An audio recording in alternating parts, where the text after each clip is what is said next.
Deep സ്റ്റേറ്റിനെ ഭയന്നാണോ Trump ഇന്ത്യയും പാകിസ്ഥാനുമായുള്ള ഈ നയതന്ത്ര അല്ലെങ്കിൽ വെടിനിർത്തൽ കരാറിൽ സംസാരിച്ച് തീരുമാനമുണ്ടാക്കി എന്ന് പറഞ്ഞത്? മാത്രമല്ല, ഇപ്പോൾ ഇന്ത്യയുടെ മാങ്ങകൾ വേണ്ട എന്ന ഒരു നിലപാട് കൂടി അമേരിക്ക സ്വീകരിച്ചിരിക്കുന്നു. അപ്പോൾ ഡീപ് സ്റ്റേറ്റ് പിടിമുറുക്കി, ആ പിടിമുറുക്കം ട്രംപിനെ ഭയപ്പെടുത്തുന്നുണ്ടോ? അങ്ങനെ വേണമെങ്കിൽ കരുതാം. കാരണം എന്താ പറയുക, ഈ ഡീപ് സ്റ്റേറ്റിനെ പുറത്താക്കുമെന്ന് പറഞ്ഞിട്ടാണ് ഡൊണാൾഡ് ട്രംപ് അമേരിക്കയുടെ പ്രസിഡന്റ് ആകാൻ വേണ്ടി തെരഞ്ഞെടുപ്പ് ഗോതയിലേക്ക് ഇറങ്ങുന്നത്, വലിയ പ്രചാരണം നടത്തുന്നത്. ഒരു കാരണവശാലും ഡീപ് സ്റ്റേറ്റിനെ അംഗീകരിക്കില്ല എന്ന് പറഞ്ഞു. അവിടുത്തെ ജനങ്ങളും കാര്യം മനസ്സിലാക്കി ട്രംപിനെ വിജയിപ്പിക്കുന്നു, ഡീപ് സ്റ്റേറ്റിനെ മാറ്റി നിർത്തുന്നു. പക്ഷേ ഡീപ് സ്റ്റേറ്റ് എന്നത് ഒരു കാരണവശാലും ഈ ഡെമോക്രാറ്റുകളോ അല്ലെങ്കിൽ റിപ്പബ്ലിക്കൻസോ പറയുന്നത് പോലെ കാര്യങ്ങൾ ചെയ്യുന്നവരല്ല. അവരിൽ വ്യവസായികളുണ്ട്, സൈനിക പ്രമുഖരുണ്ട്, പോലീസ് ഉദ്യോഗസ്ഥരുണ്ട്, അതുപോലെ രാഷ്ട്രീയക്കാരുണ്ട്. ഒരുപാട് ആൾക്കാർ ചേർന്ന ഒരു എന്താ പറയുക അനൗദ്യോഗിക കൂട്ടമാണ്. ഈ കൂട്ടമാണ് അമേരിക്കയുടെ വികസനം ലക്ഷ്യം വെച്ചിട്ടും പല പ്രവർത്തനങ്ങൾ നടത്തുന്നത്, ലോകത്തെ പല കാര്യങ്ങളും നിയന്ത്രിക്കുന്നത്, സർക്കാരുകളെ അട്ടിമറിക്കുന്നത്, എല്ലാം ചെയ്യുന്നത്. ഇവിടെ ട്രംപ് ഈ ഡീപ് സ്റ്റേറ്റിനെതിരായ നിലപാടാണ് എല്ലാ കാലവും സ്വീകരിച്ചത്. പക്ഷേ ഇപ്പോൾ ട്രംപിനോട് അമേരിക്കയിലെ ജനങ്ങൾക്ക് വിശ്വാസം നഷ്ടപ്പെടുന്നു. കാരണം 100 ദിവസം തികഞ്ഞിരിക്കുന്നു അദ്ദേഹം പ്രസിഡന്റ് ആയതിനു ശേഷം. ഇതിനുശേഷം ആദ്യം പറഞ്ഞ കാര്യങ്ങളെല്ലാം തന്നെ മാറ്റി മാറ്റി പറയുകയാണ്. എന്ന് പറഞ്ഞാൽ രാഷ്ട്രീയത്തിൽ വെള്ളം ചേർക്കുകയും ബിസിനസ് കാര്യങ്ങളിൽ മാത്രം തൽപരനായി മാറുകയും ചെയ്തു. അപ്പോൾ ട്രംപിനെ സംബന്ധിച്ച് അക്ഷരാർത്ഥത്തിൽ ഒരു കച്ചവട മനോഭാവം മാത്രമാണ് ഇപ്പോൾ കാണുന്നത്. അല്ലാതെ അമേരിക്കയുടെ നന്മയോ അല്ലെങ്കിൽ ലോക രാജ്യങ്ങളുടെ നന്മയോ ഒന്നും കാണുന്നില്ല. ഇന്ത്യയുടെ അടുത്ത് തന്നെ ഇത്തരത്തിലുള്ള ചില നിലപാടുകൾ സ്വീകരിക്കുന്നുണ്ട്.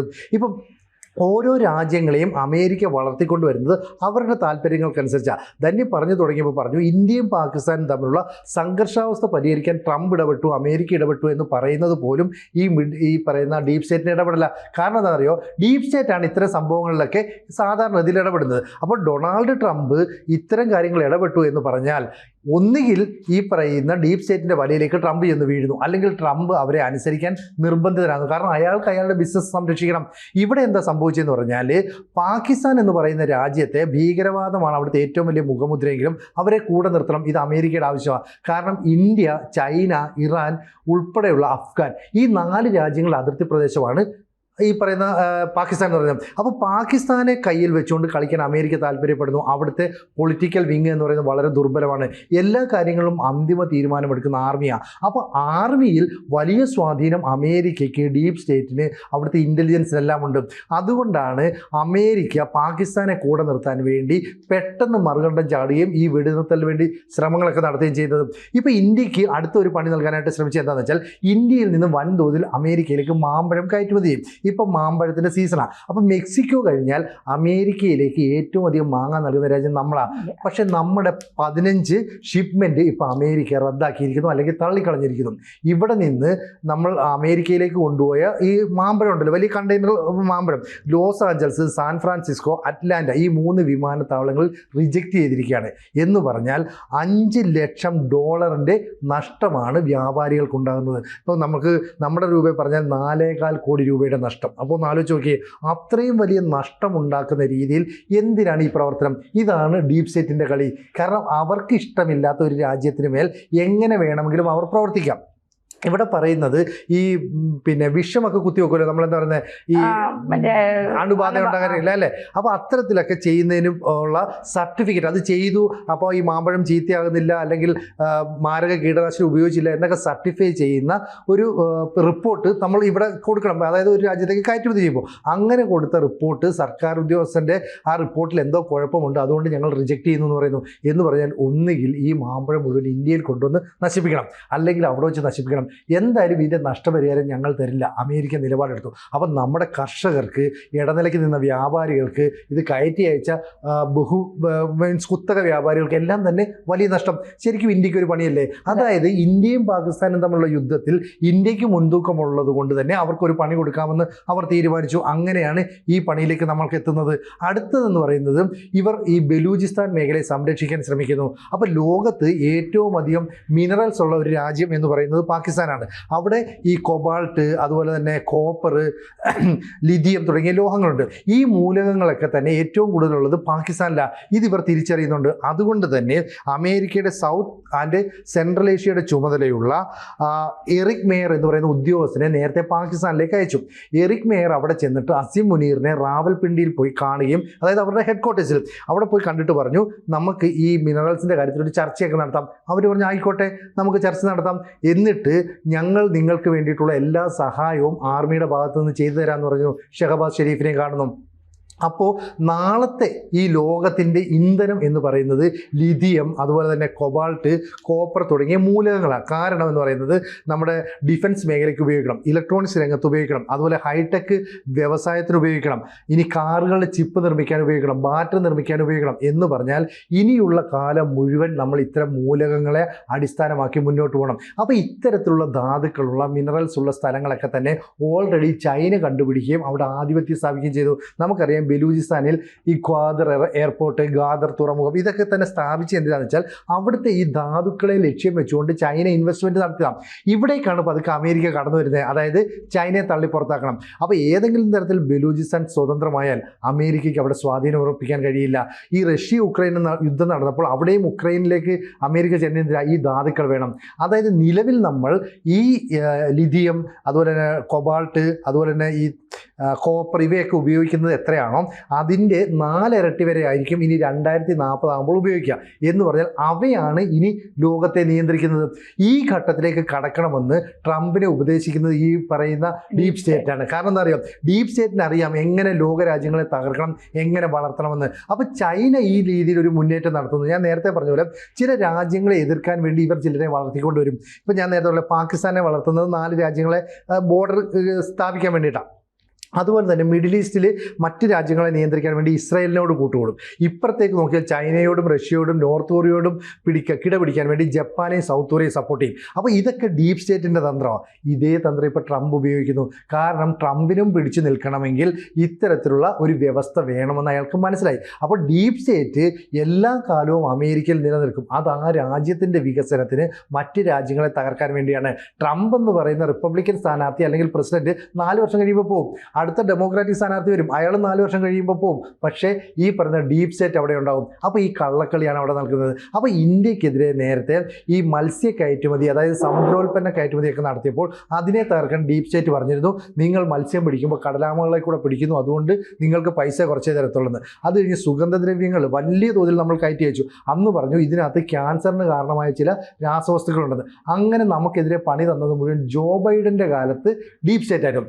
ഇപ്പം ട്രംപ് വന്നപ്പോൾ മോദിയുമായിട്ട് വലിയ കൂട്ടാണെന്നൊക്കെ പറഞ്ഞു.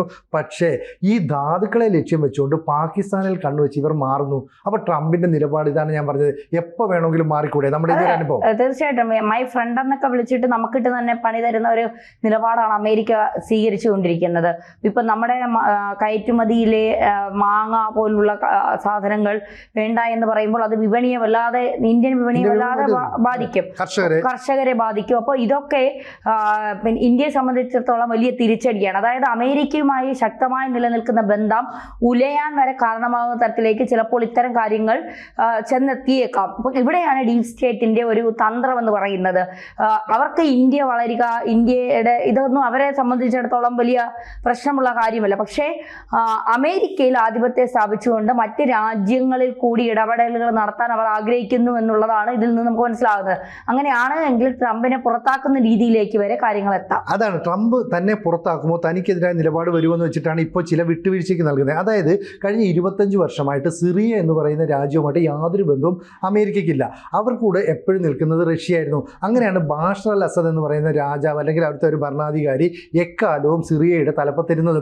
ഇപ്പോൾ അയാളെ പുറത്താക്കിയിട്ട് മറ്റൊരു ഭീകരവാദി അല്ലെങ്കിൽ തീവ്രവാദി എന്നൊക്കെ അറിയപ്പെട്ടിരുന്ന അഹമ്മദ് അൽ ഷറ സിറിയയുടെ പ്രസിഡന്റ് സ്ഥാനത്തേക്ക് വരുന്നു. ഇയാൾ നേരത്തെ അൽ ഖ്വയ്ദയിൽ പ്രവർത്തിച്ചതാണ്, ഇസ്ലാമിക് സ്റ്റേറ്റിന് വേണ്ടി പ്രവർത്തിച്ചാണ്. പക്ഷേ ട്രംപ് പറയുന്നു ഇപ്പോൾ അയാളൊരു പ്രശ്നമില്ല, അയാൾ നല്ല ആളാണെന്നൊക്കെ പറയുന്നു. എന്തിനാണെന്ന് വെച്ചാൽ ഇപ്പോൾ സിറിയയുമായിട്ടൊരു കൂട്ടുകൂടണം. കാരണം ഹൂത്തികളുടെ ഭാഗത്തുനിന്ന് അമേരിക്കയ്ക്ക് നേരെ ആക്രമണം ഉണ്ടാകുന്നു. അപ്പോൾ ഡീപ് സ്റ്റേറ്റ് പറഞ്ഞു നമ്മുടെ കപ്പലിലെല്ലാം തകർക്കാൻ പോവുക, നമ്മുടെ സമ്പദ് വ്യവസ്ഥ ഇല്ലാതാക്കാൻ പോവുക, നിങ്ങളൊരു കോംപ്രമൈസിന് തയ്യാറാണ്. അങ്ങനെ ഹൂത്തികളുടെ ആക്രമണം തടയാൻ വേണ്ടി സിറിയയുമായിട്ടൊരു ബന്ധം ഉണ്ടാകുന്നു. ഈ സിറിയയുമായിട്ടുള്ള ബന്ധം ഉണ്ടാകാൻ എല്ലാ പ്രേരണയും നൽകിയത് ആരാന്നറിയോ? തുർക്കി പ്രസിഡന്റായ തൊയ്ബ് എർദോഗനാണ്. അപ്പോൾ തൊയ്ബ് എർദോഗനും സൗദി ഭരണാധികാരിയായ മുഹമ്മദ് ബിൻ സൽമാനും ചേർന്ന് ട്രംപിനോട് പറയുന്നു, നിങ്ങൾ ഈ സിറിയയുമായിട്ടൊരു കൂട്ടുകെട്ട് ഉണ്ടാക്കണം. അത് അവിടെ കൂട്ടുകെട്ടൊക്കെ ഉണ്ടാക്കി. അപ്പോൾ ഈ ഡീപ് സ്റ്റേറ്റ് എന്ത് പ്രവർത്തനം നടത്തുന്നു അതേ റൂട്ടിലേക്ക് പോയി. ഇനി അടുത്തത് ഇറാനിലേക്ക് പോകണം. ഇറാൻ ആണവായുധങ്ങൾ ഉണ്ടാക്കുന്നു, ആണവ പരീക്ഷണം നടത്തുന്നു എന്നൊക്കെ പറയുമ്പോൾ അത് നിർത്തിവെക്കണം എന്ന് പലതവണ ഇസ്രയേലും അമേരിക്കയും ആവശ്യപ്പെട്ടു. ഇപ്പം ഇസ്രായേലിൻ്റെ നിലപാടിൽ നിന്ന് മാറിയിട്ട് അമേരിക്ക പറയുന്നു അത്തരം കാര്യങ്ങൾ നമുക്കൊരു ചർച്ച നടത്താം എന്ന് പറഞ്ഞുകൊണ്ട് ഒമാൻ്റെ മധ്യസ്ഥതയിൽ ചേർന്നിട്ട് മസ്കറ്റിൽ ഒരു ചർച്ച നടത്തി. ഈ ചർച്ച നടത്തിയപ്പോൾ പറയുന്നത് ഇപ്പോൾ ഈ പറയുന്ന ഇറാനിൽ ഏർപ്പെടുത്തിയ ഉപരോധങ്ങളുണ്ടല്ലോ അതൊന്നൊന്നായി പിൻവലിക്കും. അപ്പോൾ ഇറാന് മേൽ ഉപരോധം ഏർപ്പെടുത്തിയ ഡീപ് സ്റ്റേറ്റിൻ്റെ ഇൻഫ്ലുവൻസ് കൊണ്ട് ഒക്കെ ആയിരുന്നു എന്നാണ് പറയുന്നത്. എന്തായാലും ഡീപ് സ്റ്റേറ്റ് ഇപ്പോൾ പറയുകയാണ് നിങ്ങൾ ഉപരോധം മാറ്റണം എന്ന് പറഞ്ഞാൽ അത് മാറ്റും. അപ്പോൾ ജോ ബൈഡൻ സർക്കാരിൻ്റെ നിലപാടിലേക്ക് ട്രംപും പതുക്കെ മാറി വരുന്നു. ഒപ്പം തന്നെ ഈ മറ്റ് ചില അറബ് രാജ്യങ്ങളുണ്ട്. ഇപ്പോൾ ഒമാൻ, ഖത്തർ, അതുപോലെ ഇറാൻ, ഈ രാജ്യങ്ങളെല്ലാം ചർച്ച ചെയ്യുന്നത് നിലവിൽ അമേരിക്കയുടെയും ഇറാൻ്റെയും ആണവ ബന്ധത്തെക്കുറിച്ചാണ്. അപ്പോൾ ഈ ആണവ ബന്ധത്തിൽ ചില വിട്ടുവീഴ്ചകൾ ചെയ്യണം. ഞങ്ങളുടെ ശാസ്ത്ര നേട്ടമാണ് ഈ ആണവ പരീക്ഷണം. അത് മാനവരാശിക്ക് ഉപകാരപ്പെടുന്ന രീതിയിൽ കാർഷിക മേഖലയ്ക്ക് മരുന്നുണ്ടാക്കാനൊക്കെ ഉപയോഗിക്കുന്നതെന്ന് ഇറാൻ പറയുന്നു. അപ്പം അമേരിക്ക അത് കണ്ണടച്ച് കേൾക്കുന്നു. കാരണം ഈ ഡീപ് സ്റ്റേറ്റിനെ പിണക്കിയാൽ ഡൊണാൾഡ് ട്രംപിൻ്റെ ബിസിനസ് വ്യവസായം ചിലപ്പം തകരും. ഒപ്പം ഉണ്ടായിരുന്ന മസ്ക് പോലും ഇപ്പോൾ ട്രംപിനെ ഇട്ടേച്ചു പോയി. കാരണം അന്ന് മസ്ക് ആയിരുന്നു ഈ ഡീപ് സ്റ്റേറ്റിനെതിരെ പ്രത്യക്ഷത്തിൽ നിന്നത്. ഇപ്പോൾ ഇവരെല്ലാം മാറിപ്പോയി. ചുരുക്കം പറഞ്ഞാൽ ഇപ്പോൾ എന്താണോ ഡീപ് സ്റ്റേറ്റ് ചെയ്യേണ്ടിയിരുന്നത് അതേ അവസ്ഥയിലേക്ക് ട്രംപിനെ കൊണ്ടുവന്ന് എത്തിച്ചു. അല്ലെങ്കിൽ ഇയാളുടെ കുടുംബ ബിസിനസ് ഉൾപ്പെടെ തകരും. ചുരുക്കം പറഞ്ഞാൽ ഇന്ത്യ ഒരു വൻ ശക്തിയായി മാറുന്നുവെന്ന് ആദ്യം തിരിച്ചറിയുന്നത് ഈ പറഞ്ഞ ഡീപ് സ്റ്റേറ്റാണ്. അതുകൊണ്ടാണ് കാലാകാലങ്ങളായിട്ട് നമ്മുടെ തെരഞ്ഞെടുപ്പ് പ്രക്രിയ പോലും അട്ടിമറിക്കാൻ അവർ ശ്രമിച്ചത്. ഇപ്പോൾ എന്താ ഈ മാങ്ങ കയറ്റുമതിയുടെ കാര്യം പറഞ്ഞിട്ട് $5 ലക്ഷം നഷ്ടമുണ്ടായി. അതായത് ഈ 2025 തുടക്കത്തിൽ മാത്രം നമ്മൾ 2000 കോടിയുടെ ഈ മാമ്പഴ കയറ്റുമതിയൊക്കെ നടത്തിയിരുന്നു. 200 കോടിയല്ല 2000 മെട്രിക് ടണ്ണിൻ്റെ മാമ്പഴ ഇറക്കുമതി നടത്തിയിരുന്നു. അതുപോലെ തന്നെ 2023-24 നമ്മൾ 500 കോടിയുടെ മാമ്പഴമാണ് അവിടേക്ക് അയച്ചത്. എന്ന് പറഞ്ഞാൽ 32,000 മെട്രിക് ടൺ. അതിന് തൊട്ട് മുമ്പ് 20,000 മെട്രിക് ടൺ മാമ്പഴം അയച്ചു. അപ്പോൾ മാമ്പഴത്തിൻ്റെ നല്ലൊരു ബിസിനസ് നടക്കുന്നത് അമേരിക്കയുമായിട്ടായിരുന്നു. അതിന് ഇടിവുണ്ടാക്കാനായിട്ട് ഇപ്പോൾ ഈ പറയുന്ന ഡീപ് സ്റ്റേറ്റ് ശ്രമിച്ചിരിക്കുകയാണ്. അതുകൊണ്ട് തന്നെ മുൻ വർഷങ്ങളേക്കാൾ 19% വർധനവ് ഈ 2025 തുടക്കത്തിൽ തന്നെ നമ്മൾ ഉണ്ടാക്കി. പക്ഷേ ഇപ്പോൾ ഇവരുടെ എതിർപ്പ് കാരണം ഈ മാമ്പഴത്തിൻ്റെ ബിസിനസ് ഇനി ഇടിയുന്നു. എന്ന് പറഞ്ഞാൽ ഇനി ഇവിടുന്ന് മാമ്പഴം കയറ്റി അയക്കുമ്പോൾ മുതൽ തന്നെ പ്രാരംഭഘട്ട പരിശോധനകൾ, ചർച്ചകളൊക്കെ കർക്കശമാക്കാനാണ് നീക്കം. എന്തായാലും ഡീപ് സ്റ്റേറ്റ് കർശനമായ നിലപാടെടുക്കുന്നു. ഡൊണാൾഡ് ട്രംപ് അതിൻ്റെ വഴിക്ക് പോകുന്നു. ആരെ എതിർത്താണോ ഡൊണാൾഡ് ട്രംപ് അധികാരത്തിൽ വന്നത്, സ്വന്തം കസേര നിലനിർത്താൻ വേണ്ടി അവർ പറയുന്നതെല്ലാം കണ്ണടച്ചനുസരിക്കേണ്ട ഗതികേടിലേക്ക് ട്രംപ് മാറുകയാണ്. അതെ.